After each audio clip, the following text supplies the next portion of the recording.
Hey, what's up guys, it's Hector here back with another video, and today guys I'm gonna go ahead and show you guys how you can change your fan speed in Windows. This especially helps if your PC is overheating. Most of the time you should just try updating your fans, but for those who are too lazy, this should help your PC achieve its maximum performance without thermal throttling your CPU. So without further ado, let's go ahead and get into today's video. Starting off, go ahead and click on a link in which I provided in the description.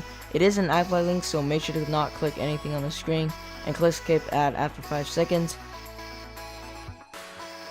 Afterwards, you should be arriving at the website called Mac Fan Control.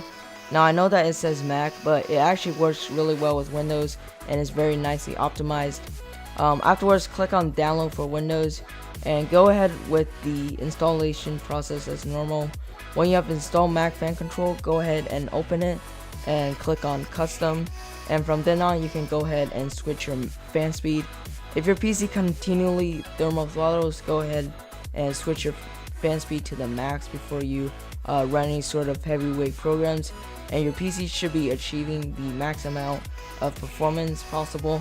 However, if your PC is still overheating, you should try maybe getting new thermal paste or getting just new fans altogether. Okay, so guys, thank you so much for watching today's video. If you enjoyed this, make sure to leave a like, and if you would like to see more videos just like this, make sure to subscribe. Again, thanks for watching, and I'll see you guys all next week.